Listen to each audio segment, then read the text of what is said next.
नमस्कार नमस्कार। और स्वागत है। नमस्कार। आज हम एक बहुत ही दिलचस्प जर्मन विचारक की दुनिया में झांक रहे हैं, 17वीं सदी के गॉटफ्रिड विल्हेम लाइबनिज। हाँ, लाइबनिज जिन्होंने सिर्फ दर्शन ही नहीं, गणित और तर्कशास्त्र पर भी बहुत गहरी छाप छोड़ी। बिल्कुल। और वो कैलकुलस के सह आविष्कारक भी थे, ये भी कमाल की बात है। एक असाधारण बुद्धिजीवी। सही कहा।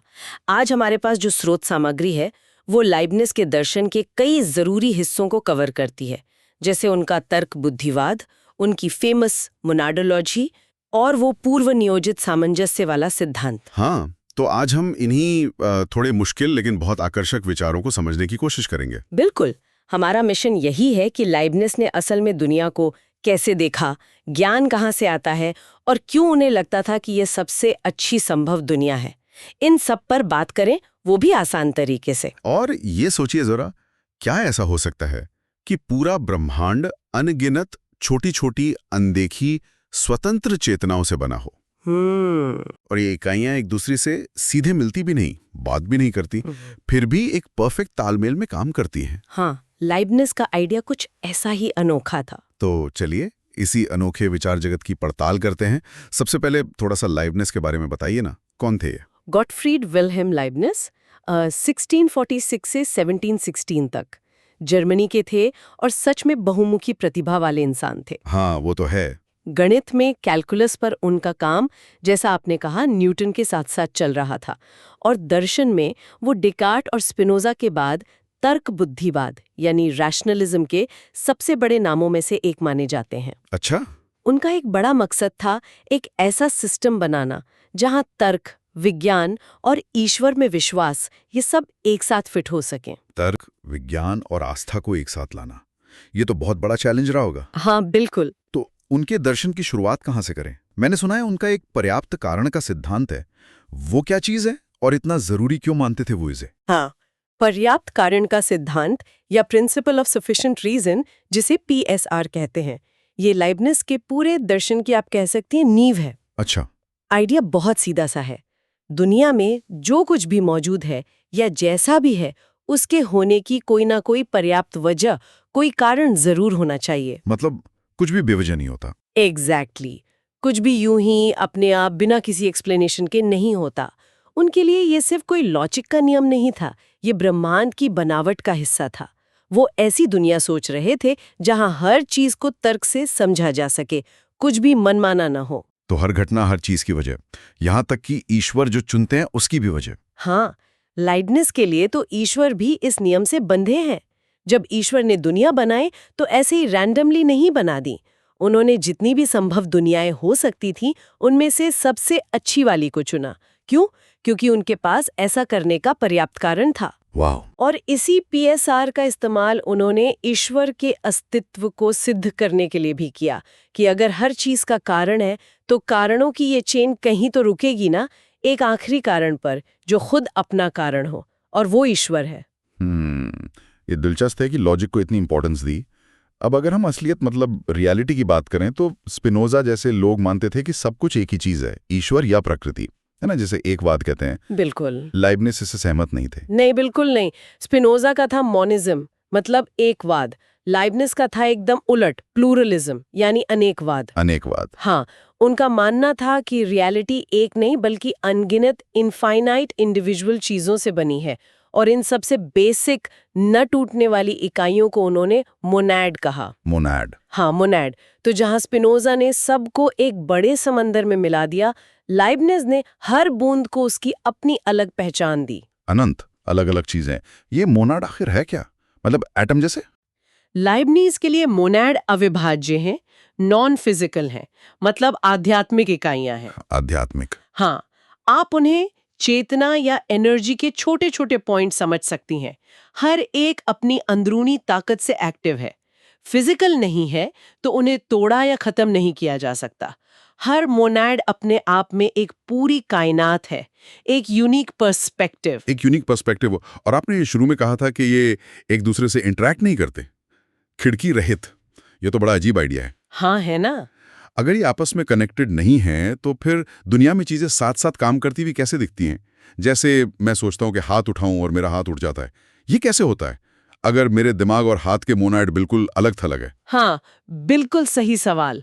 और यहीं पर लाइबनिज का वो सबसे फेमस और शायद सबसे ज्यादा विवादित कॉन्सेप्ट आता है, पूर्व नियोजित सामंजस्य या प्री एस्टैब्लिश्ड हार्मनी, PEH। अच्छा, PEH। देखिए, लाइबनिज डेकार्ट के उस आइडिया से जूझ रहे थे कि मन जो सोचता है और शरीर जो फिजिकल है, ये दो अलग तरह की चीजें आपस में बात कैसे करती हैं। हाँ, ये तो क्लासिक प्रॉब्लम है। डेकार्ट का जवाब किसी को जमा नहीं। फिर एक और थ्योरी थी, ओकेजनलिज्म, कि हर बार जब मन कुछ करना चाहता है तो ईश्वर बीच में आके शरीर से वो काम करवा देता है। मतलब हर बार भगवान इंटरवीन करते हैं? हाँ, लाइबनिज को ये दोनों ही बातें ठीक नहीं लगी। उन्हें लगा कि ये ईश्वर को हर छोटी चीज में दखल देने वाला बना देता है। तो फिर उनका समाधान क्या था? यही PE? हाँ, उन्होंने कहा कि मोनैड खिड़की रहित, विंडोलेस होते हैं। मतलब वो एक दूसरे पर सीधे कोई असर नहीं डालते, न फिजिकल न मेंटल, कोई लेन देन नहीं। तो फिर तालमेल कैसे? यहीं पर ईश्वर का रोल आता है।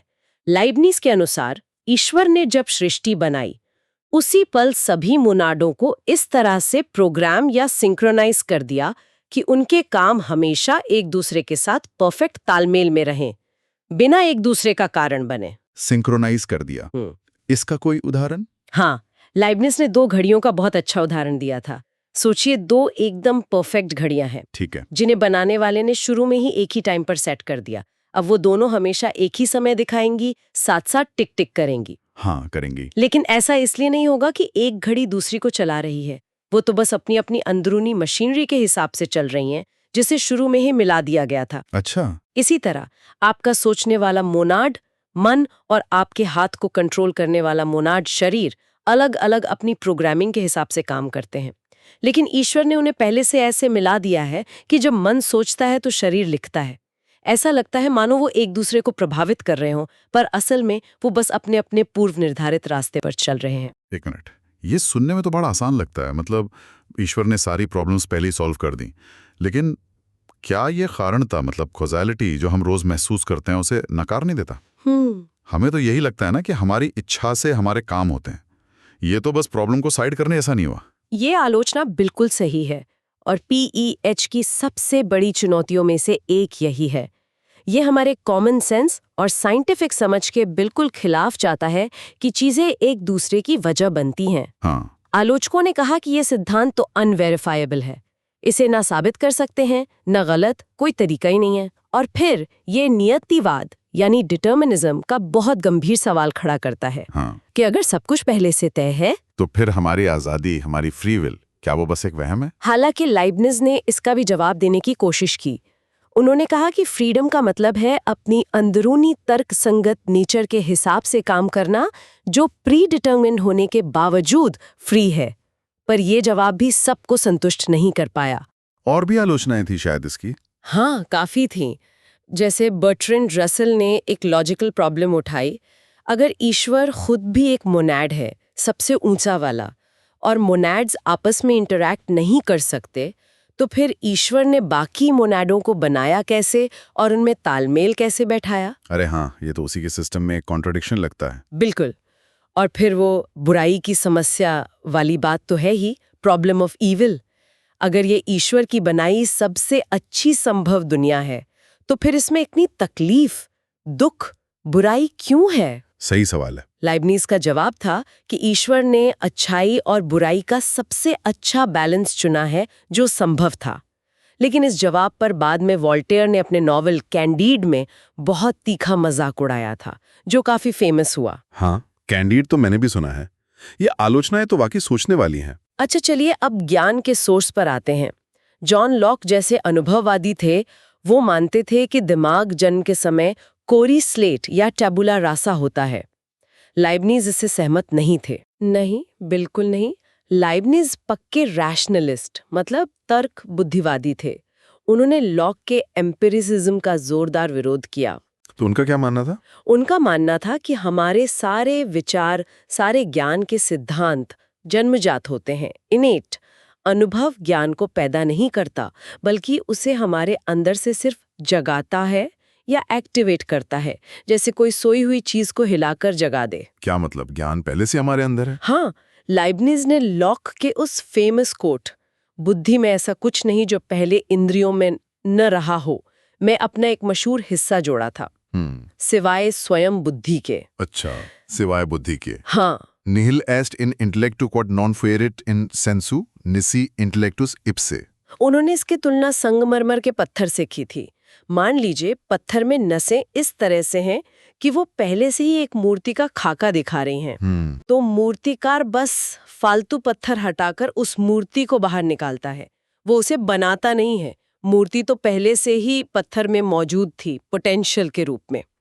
वैसे ही अनुभव हमारे मन में पहले से मौजूद ज्ञान की संरचनाओं को बस उजागर करता है। ये तो कोरी स्लेट वाले आइडिया से बिल्कुल ही अलग है। और क्या उन्होंने परसेप्शन मतलब धारणा के बारे में कुछ और भी कहा? हाँ, उन्होंने छोटी धारणाओं या पेटीट परसेप्शंस का एक बहुत ही इंटरेस्टिंग आइडिया दिया। छोटी धारणाएं? हाँ, ये ऐसी बेहोश या अचेतन अनकॉन्शियस परसेप्शंस हैं जो इतनी हल्की या धुंधली होती हैं कि हम उन पर कॉन्शियसली ध्यान नहीं दे पाते। जैसे मान लीजिए आप समुद्र किनारे खड़े हैं, आप लहरों का शोर सुनते हैं ना? हाँ। पर आप हर एक लहर की अलग आवाज को नहीं पहचानते, लेकिन वो अनगिनत छोटी छोटी लहरों की आवाजें मिलकर ही वो पूरा शोर बनाती हैं जिसे आप सुन रहे हैं।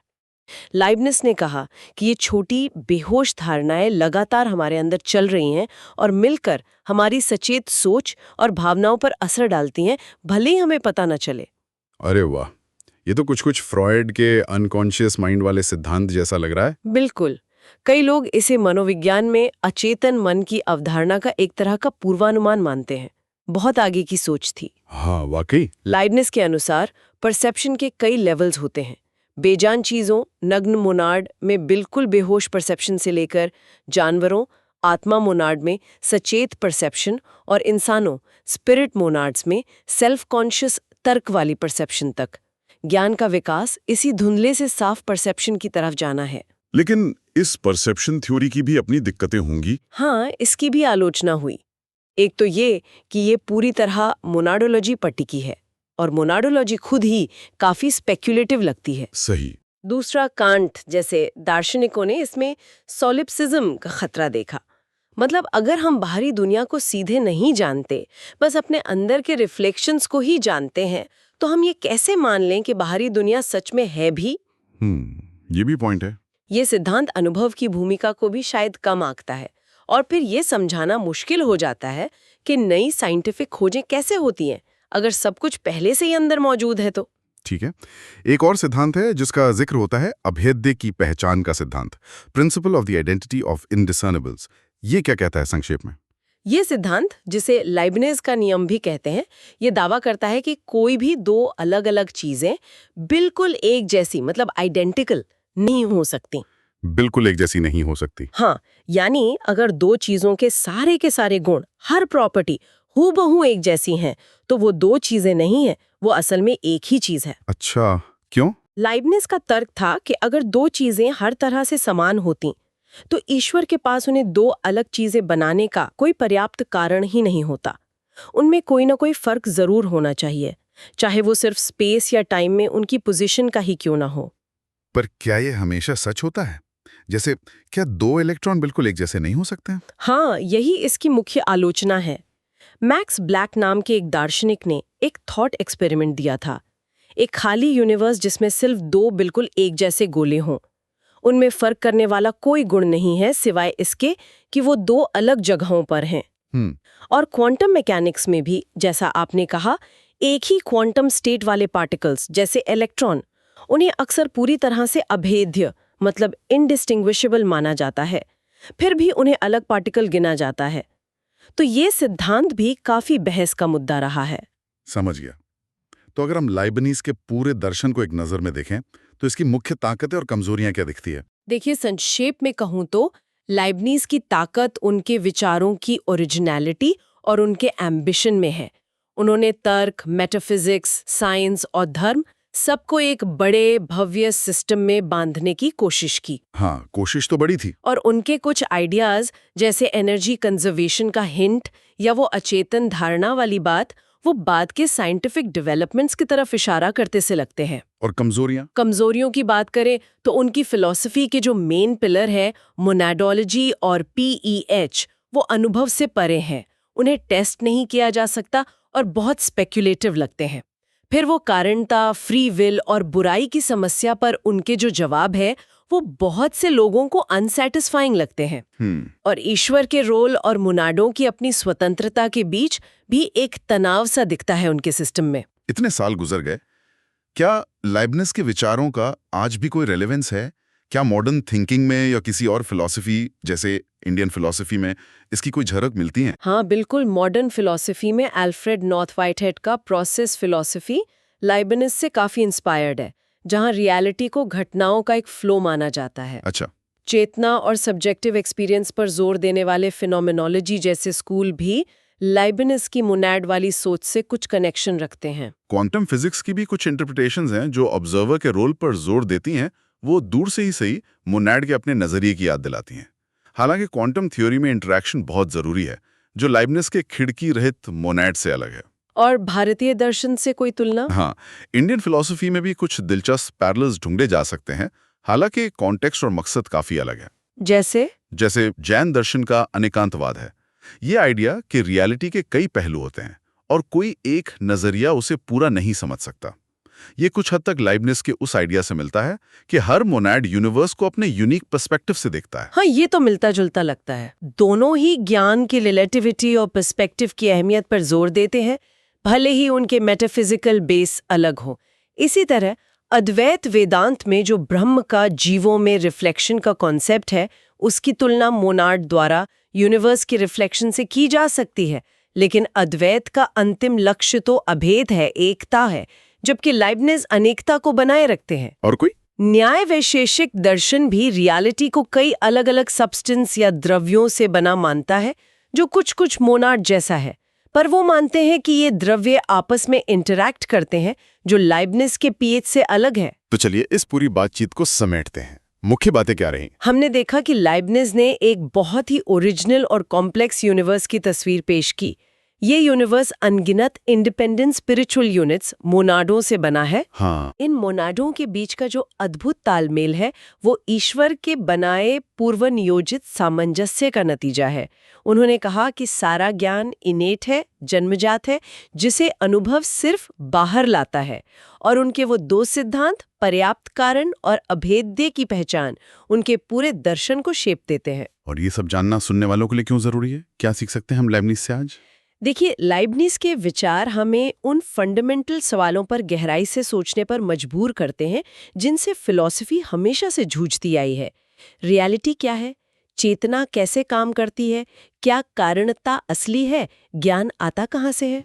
भले ही हम उनके जवाबों से सहमत ना हो, उनके सवाल आज भी उतने ही रेलेवेंट हैं।